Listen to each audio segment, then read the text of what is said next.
న్యాయమూర్తులకు సంబంధించి వరుసబెట్టి వివాదాలు తలెత్తున్నాయి. ఒక పక్కన ఢిల్లీకి సంబంధించినటువంటి న్యాయమూర్తి స్వయంగా నోట్ల కట్లాళ్ళ ఇంట్లో తగలబడ్డం, ఆ ఉదంతం నేపథ్యంలో ఆయన అలహాబాద్కి బదిలీ చేస్తే ఆయన అక్కడ ఉండటానికి వీలేదంటూ న్యాయవాదులు ఆందోళన చేయడం చూసాం.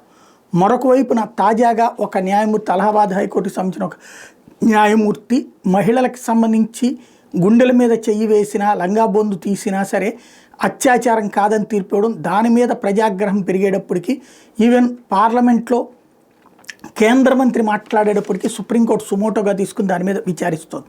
ఇప్పుడు కొత్త కాంట్రవర్సీ, తమిళనాడులో మద్యం కుంభకోణానికి సంబంధించి ఈడీ విచారణ చేస్తుంటే ఈడీ విచారణను తప్పుబడుతూ ఈడీని నిలదీస్తూ దారుణమైనటువంటి కామెంట్లు చేసినటువంటి పరిస్థితి.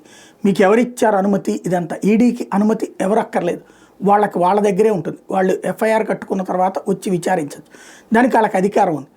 వాళ్ళు ఏమన్నా తప్పు చేశారా అంటే వాళ్ళు రాత్రిపూట్ల ఎందుకు తనిఖీలు చేయాలి అంటే ఏ టైంలో తనిఖీలు చేయాలో కోర్టు చెప్పాల్సిన అవసరం లేదు.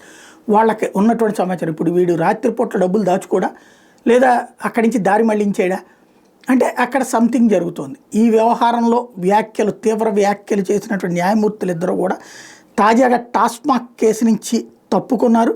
జస్టిస్ రమేష్, జస్టిస్ సెంధిల్ కుమార్తో కూడిన ధర్మాసనం విచారణ చేపట్టి టాస్మాక్ ఉద్యోగులు గంటల తరబడి కార్యాలయం నిర్బంధించడం ఏంటంటూ ఆగ్రహం వ్యక్తం చేసినటువంటి న్యాయమూర్తులు ఇద్దరు తాజాగా ఆ కేసుకు సంబంధించిన విచారణ సందర్భంగా బెంచ్ నుంచి తప్పుకుని వేరే బెంచ్కి బదిలీ చేయమని కోరడం అన్నటువంటిది సంచలనమైంది.